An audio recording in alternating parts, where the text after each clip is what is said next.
अस्सलाम वालेकुम dear students. Lecture number 3 में मैं आप सबको वेलकम कहता हूँ। इससे प्रीवियस लेक्चर्स में लेक्चर नंबर 1 और लेक्चर नंबर 2 में हमने पढ़ा था कि किस तरह से आप दो फोर्सेस का रिजल्टेंट फाइंड आउट करते हैं और उसके रिलेटेड हमने दो क्वेश्चंस को पढ़ा था। आज के इस लेक्चर में हम एक नया टॉपिक शुरू करने वाले हैं which is theorem of the resolve parts. आज के इस टॉपिक में हम देखेंगे कि theorem of the resolve parts क्या होता है और उसके बाद इसके रिलेटेड क्वेश्चंस को सॉल्व करने की कोशिश करेंगे। तो बोर्ड की तरफ चलते हैं और देखते हैं कि theorem of the resolve parts क्या होता है। जी, सबसे पहले आपके पास स्टेटमेंट है। ये आपसे इस तरह से पूछा जा सकता है, state and prove theorem of the resolve parts. इसे आप अपनी नोटबुक में नोट कर लें। तो सबसे पहले आप क्या करेंगे जी, स्टेटमेंट लिखेंगे एंड देन आप क्या करेंगे, उसका प्रूफ करेंगे। तो स्टेटमेंट में देखें, वो आपके पास कह रहा है कि the algebraic sum of the resolve parts of a system of forces in any direction is equal to the resolved parts of the resultant in the same direction। I hope कि आपको स्टेटमेंट पढ़ के तो समझ आ गया होगा। Simple English लिखी हुई है, उसी की अगर आप ट्रांसलेशन करें तो उस ट्रांसलेशन में वो आपको कुछ इस तरह से कह रहा है कि जितने भी सिस्टम ऑफ फोर्सेस अगर आपके पास दिए जाएं और उन फोर्सेस को आप रिजॉल्व पार्ट्स में कन्वर्ट करें तो वो जो रिजॉल्व पार्ट्स हैं रिजल्टेंट के रिजॉल्व पार्ट्स के इक्वल होते हैं। मतलब ये कि अगर आप क्या करें, जैसे आपने रिजल्टेंट पढ़ा था ना, R maximum is equal to F1 plus F2। अगर आप क्या करें, रिजल्टेंट के भी रिजॉल्व पार्ट्स बनाएं और फोर्सेस के भी रिजॉल्व पार्ट्स बनाएं, तो फिर वो जो उनका रिजल्ट आएगा वो फिर भी आपस में एक दूसरे के क्या होगा, इक्वल होगा। अब हम इसे प्रूव करते हैं तो आपको ये ज्यादा अच्छी तरीके से इसका कंसेप्ट क्लियर हो जाएगा। वही स्टेटमेंट जो हम ऑलरेडी पहले लिख के आए, let R be the resultant of the forces. पहले हमारे पास दो फोर्सेस थी, यहाँ पे हमारे पास नंबर ऑफ फोर्सेस हैं, तो आपने क्या लिख दिया, let R be the resultant of the forces F1 F2 F3 up to so on Fn and A be the unit vector in any direction. ज़ाहिर है आपको उसको रिजॉल्व करने के लिए कोई ना कोई यूनिट वेक्टर लेके उसको डायरेक्शन में रिजॉल्व करेंगे ना, क्योंकि ऊपर देखें आपके पास वर्ड क्या लिखा हुआ है, इन द सेम डायरेक्शन। तो सेम डायरेक्शन के लिए आपको कोई ना कोई पोजीशन वेक्टर जरूर लेना पड़ता है डायरेक्शन शो करने के लिए। इस वजह से आपने क्या किया है, एक ए यूनिट वेक्टर लिया है in any direction which makes an angle alpha with R, जो कि आर के साथ कौन सा एंगल बना रहा है जी, अल्फा बना रहा है, और फोर्सेस के साथ कौन सा एंगल बना रहा है, α1 α2 up to so on αn। Now then we know that, हमें मालूम है कि जो रिजल्टेंट होता है वो सम ऑफ द फोर्सेस के इक्वल होता है। तो आपके पास फोर्सेस क्या थी जी, F1 F2 F3 up to so on Fn थी। तो रिजल्टेंट किसके इक्वल आ जाएगा, sum of all the forces. तो आपके पास आ गया R is equal to F1 plus F2 plus F3 up to so on Fn। This is your equation number 1। Now हमारे पास A क्या है, एक यूनिट वेक्टर है। इस यूनिट वेक्टर A का आपने रिजल्टेंट के साथ डॉट प्रोडक्ट ले लेना जी, taking dot product of A with 1। ये हम प्रीवियसली जब हमने resultant of two forces find out किया था वहां पे भी हमने किया था, अगर आपको याद हो तो प्रीवियस लेक्चर्स को हमेशा सामने रखा करें। Taking dot product of A with 1, ए का डॉट प्रोडक्ट ले ले 1 के साथ। तो जब आप डॉट प्रोडक्ट लेंगे तो आपके पास आ जाएगा A dot R is equal to A dot F1 plus A dot F2 plus A dot F3 up to so on A dot Fn। And you know that dot product between two vectors is equal to u। अगर आपके पास दो vectors हो u और v और उनका अगर आप dot product लें तो वो किसके इक्वल होता है जी, इससे प्रीवियसली लेक्चर्स में भी मैं बता चुका हूँ, u dot v is equal to u magnitude v magnitude and cos of angle between them, mostly it is theta. Now a dot r आपके पास है, तो a और r के दरमियान में हमने ऊपर कौन सा एंगल डिफाइन किया है जी, अल्फा एंगल हमने डिफाइन किया हुआ है। तो a डॉट आर किसके इक्वल हो जाएगा, A R cause of alpha. Similarly F1 के साथ हमने कौन सा एंगल डिफाइन किया है, a का, which is also cos alpha. तो आपके पास क्या आ जाएगा, AF1 cos alpha plus AF2 cos alpha up to so on AFN cos of alpha. Now we see that कि इस पूरे एक्सप्रेशन में a क्या है, एक कॉमन यूनिट वेक्टर है, एक कॉमन एलिमेंट है। तो आप क्या करें, dividing by a on both sides, you will get r cos alpha is equal to F1 cos of alpha plus F2 cos of alpha up to so on Fn cos of alpha। Similarly अगर आप क्या करें, cross product ले लें one का a1 के साथ, तो आपके पास आ जाएगा r sin theta is equal to f1 sin of theta plus f2 sin of theta up to so on fn sin of theta. तो इक्वेशन नंबर 2 और 3 हमें ये बात बताते हैं जो थ्योरम की स्टेटमेंट है। I hope you get it. ये जो पार्ट है ये आपने खुद से सॉल्व करना है। जिस तरह से मैंने डॉट प्रोडक्ट लेके इसकी ये एक्सप्रेशन मेरे पास आई थी, आपने क्रॉस प्रोडक्ट लेना है a1 के साथ और उसका फाइनल रिजल्ट आपने ये शो करना है। आई होप कि आपको इस थ्योरम की समझ आ गई होगी। तो स्टूडेंट्स अब हम बात करते हैं theorem of the resolve parts के रिलेटेड क्वेश्चंस की। तो उसके लिए क्वेश्चन नंबर 3 है हमारे पास कि forces P, Q and R act at a point parallel to the sides of triangle ABC taken in the same order.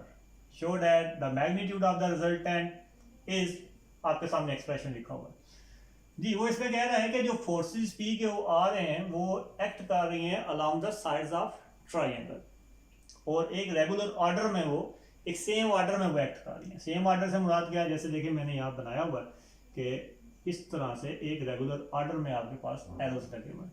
Show that the magnitude of the resultant, इस resultant के equal आपने resultant का जो magnitude है वो आपने इस resultant के इक्वल लेके आना, जिस तरह से आपने क्वेश्चन नंबर 2 में किया था। बट यहाँ पे हम theorem of the resolve parts का बहुत ज़्यादा इस्तेमाल करेंगे। बट उसका इस्तेमाल करने से पहले स्टूडेंट्स मैं आपसे रिक्वेस्ट करूँगा कि एक बार आप अपना माइंड जो है फर्स्ट ईयर की तरफ डाइवर्ट करें, क्योंकि वहाँ से काफ़ी ज़्यादा चीज़ें यहाँ पे इस्तेमाल होने वाली हैं। तो अगर आपको वो कॉन्सेप्ट्स क्लियर नहीं है जी, तो मैं बात कर रहा हूँ ट्रिग्नोमेट्री की। अगर आपके पास ट्रिग्नोमेट्री के रिलेटेड कॉन्सेप्ट्स क्लियर नहीं है तो आपके लिए ये क्वेश्चन बहुत मुश्किल होने वाला है। तो इससे पहले कि आप इस क्वेश्चन को स्टार्ट करें, आप ट्रिग्नोमेट्री के कॉन्सेप्ट्स को एक बार रिवाइज करें। मैं यहाँ पे एक ओवरव्यू आपको देने लगा हूँ ताकि आपको काफ़ी हद तक समझ आ जाए, इसको अंडरस्टैंड करने में आपको काफ़ी मदद मिल जाए। लेकिन जी वहाँ हमने पढ़ा था कि आपके पास इस तरह से एक कोऑर्डिनेट सिस्टम होता है। उस कोऑर्डिनेट सिस्टम में यहाँ आपके पास 90 होता है, यहाँ आपके पास 180 होता है, यहाँ आपके पास 270 होता है और यहाँ आपके पास 360 होता है और 0 जी। सेकंड क्वाड्रेंट में देखें आपके पास दो पॉसिबिलिटीज होती हैं। फर्स्ट पॉसिबिलिटी क्या होता है कि यहाँ पे आपके पास क्या होता है 90 प्लस थीटा, और सेकंड पॉसिबिलिटी क्या होती है यहाँ पे 180 minus theta. Similarly third quadrant में आपके पास दो पॉसिबिलिटीज होती हैं, या तो आपके पास होता है 180 प्लस थीटा या आपके पास होता है 270 minus theta. Similarly fourth quadrant में भी आपके पास दो पॉसिबिलिटीज होती हैं, which is 270 minus theta plus theta and 360 minus theta. यकीनन ये फर्स्ट ईयर में आपने इसको जरूर पढ़ा होगा। एंड यहाँ पे आपके पास फर्स्ट क्वाड्रेंट में भी दो पॉसिबिलिटीज होती हैं, which is 90 minus theta and 360 plus theta. मतलब आप इसको इस रेगुलर ऑर्डर में आप इसको चलाते हैं एंटी क्लॉकवाइज। तो ये आपके पास देखें जो इस तरफ चल रहे आपके पास वो प्लस में होते जाते हैं, और जो रिवर्स डायरेक्शन में आ रहे होते हैं वो माइनस होते जाते हैं। ये इस तरह से याद करने का तरीका। और दूसरा आपने पढ़ा था कि फर्स्ट में आपके पास क्या होते हैं, सबके सब क्या होते हैं जी, पॉजिटिव होते हैं। सेकंड में सिर्फ और सिर्फ साइन पॉजिटिव होते हैं। थर्ड में आपके पास टेंजेंट पॉजिटिव होते हैं, और फोर्थ में आपके पास कॉस पॉजिटिव होते हैं। बाकी तमाम क्या ट्रिग्नोमेट्रिक रेशियोज यहाँ पे क्या होती हैं जी, नेगेटिव होती हैं। तो आई होप कि आपको आस्ता आस्ता इसकी समझ आ रही है।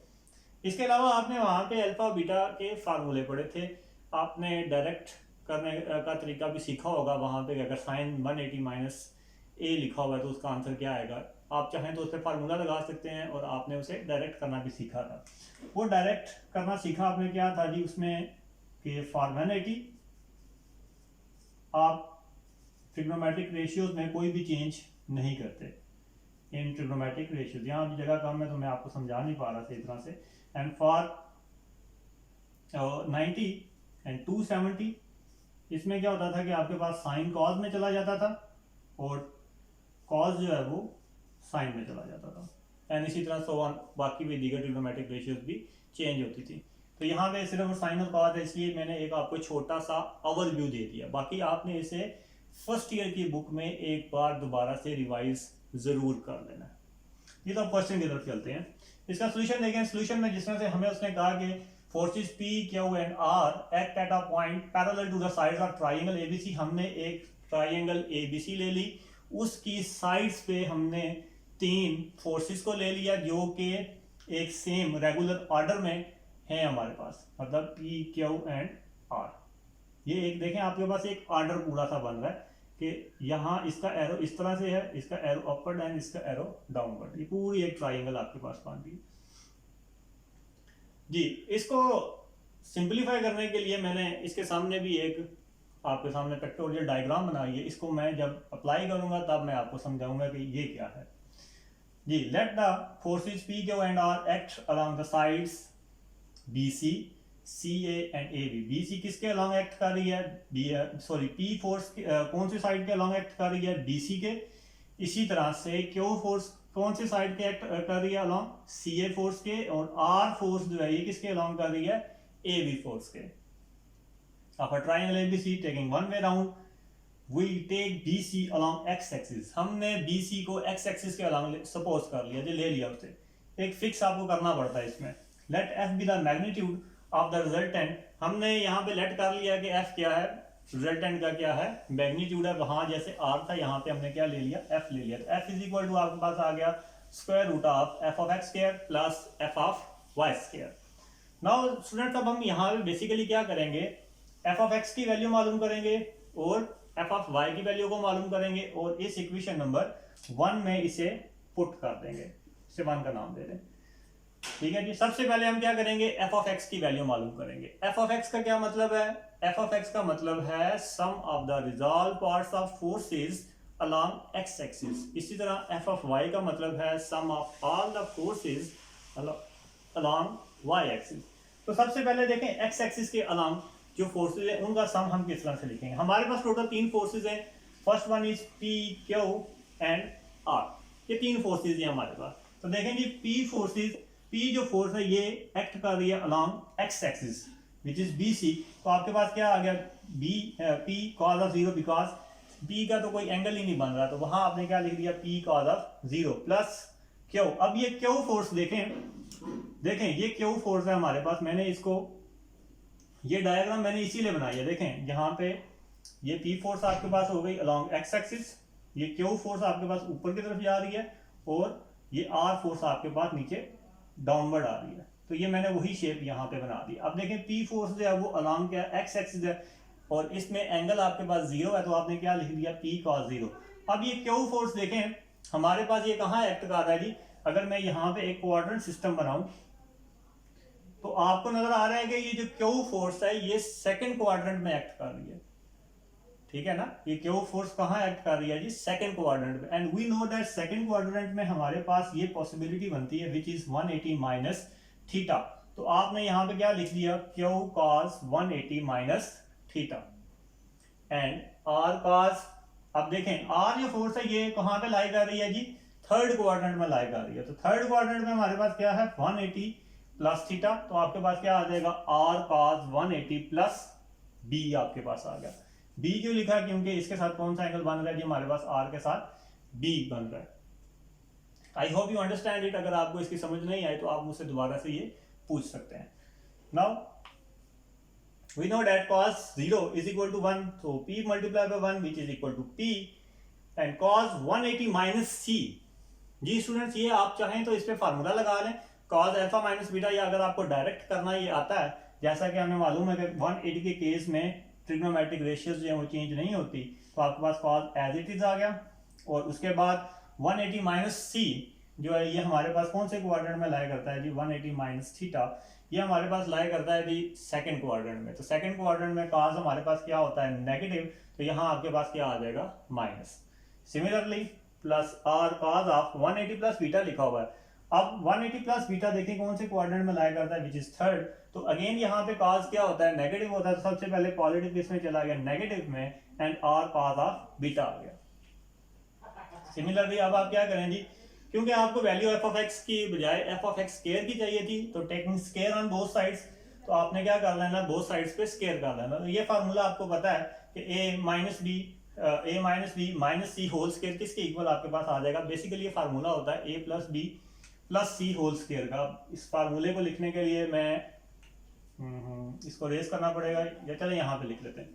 A plus B plus C whole square is equal to A square plus B square plus C square plus 2ab plus 2bc plus 2ca। ये हमारे पास फार्मूला होता है। तो आपने क्या करना है, p minus q cos c minus r cos b का होल स्केयर जब आप करेंगे तो आपके पास कुछ ये टर्म बन जाएगी। यकीनन ये आप इजीली कर लेंगे। अगर आपको ये समझ ना आया तो आप उससे ये दोबारा से पूछ सकते हैं, या ये सिंपली आप सिंप्लीफिकेशन कर सकते हैं जी। तो अब हम मूव करते हैं। जिस तरह से हमने रिजॉल्व पार्ट्स में कन्वर्ट किया एक्स फोर्सेस को, इसी तरह हम वाई फोर्सेस को भी करेंगे। मतलब वही फोर्सेस को अलॉन्ग वाई एक्सिस आप देखते हैं क्या होता है अलॉन्ग वाई एक्सिस। तो आपके पास आ जाएगा, सिंपली आपने स्टूडेंट्स यहाँ पे ये करना है कि यहाँ पे कॉज लिखा हुआ था, वहां पे आपने क्या कर देना है, साइन लिख देना है। तो देखें p sin 0 plus q sin 180 minus c plus r sin 180 plus b, and we know that sin of 0 is equal to 0, so p multiply by 0 तो p तो यहाँ से खत्म हो जाएगा।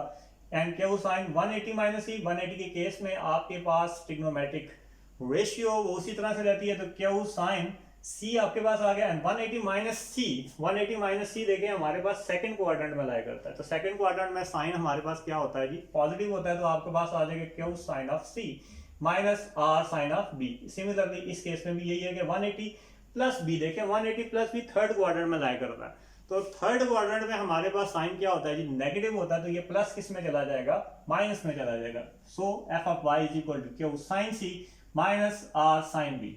अब इसका स्केयर लेना तो आसान है, आप क्या करेंगे, simply taking square on both sides, तो f of y square is equal to a minus b whole square का फार्मूला आ जाएगा, which is a square plus b square minus 2ab जी। अब इसे नेक्स्ट स्टेप हमारे पास क्या होगा, जब आपके पास f of x स्क्वायर और f of y स्क्वायर इन दोनों की वैल्यूज आ जाएंगी, देन आप क्या करेंगे, इन दोनों वैल्यूज को आप पुट कर देंगे f में, जो आपके पास है इक्वेशन नंबर 1।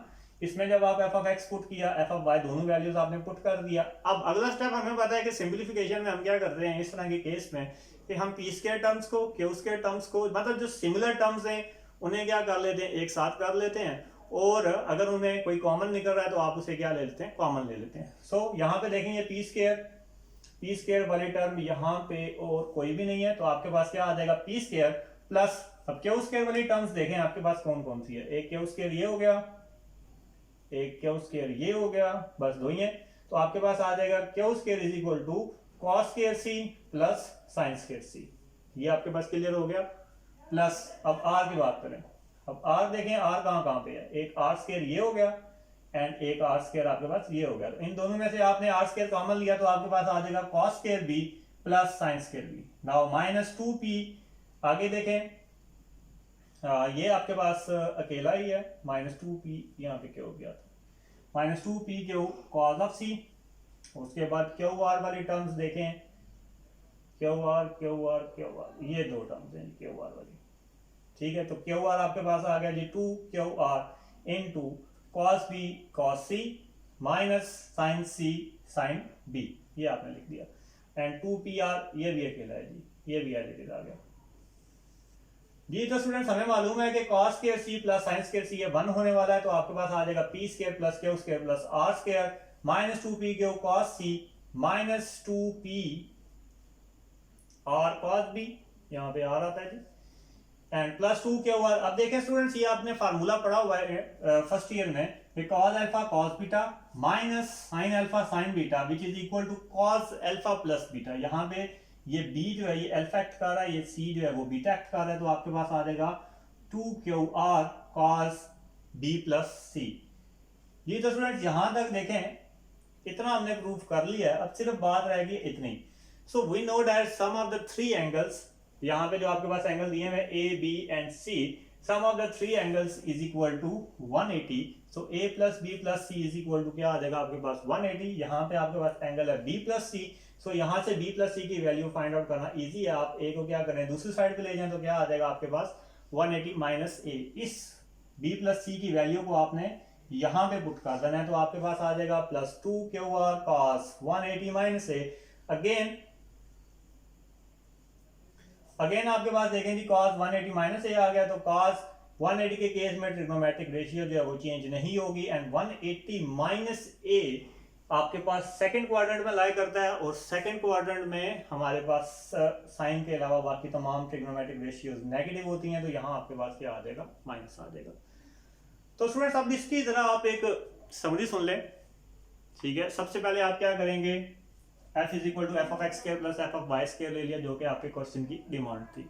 उसके बाद आपने क्या किया, f of x find out करना है और f of y find out करना है। ये बात आपने हमेशा माइंड में रखनी है कि जब आप एफ ऑफ एक्स निकाल रहे होंगे, जब आप फोर्सेस को अलोंग एक्स एक्सिस रिजॉल्व कर रहे होंगे, तो वहां आपने हमेशा कॉज लेना है, और जब आप f of y find out कर रहे होंगे तो वहां हमेशा आपने साइन लेना है। ये आगे हम क्वेश्चंस जो करेंगे उन क्वेश्चंस में भी आपने यही करना है, वहां पे भी यही प्रोसीजर होगा। तो ये समझना आपके लिए बहुत ज्यादा जरूरी है, क्योंकि इस चीज का इस्तेमाल आगे काफी ज्यादा क्वेश्चंस में होगा। तो उम्मीद है कि कल के लेक्चर में आप मुझसे इसके रिलेटेड तमाम चीजें समझ लेंगे, ताकि आने वाले लेक्चर्स में आपके लिए आसानी हो सके। अल्लाह हाफिज and have a nice day.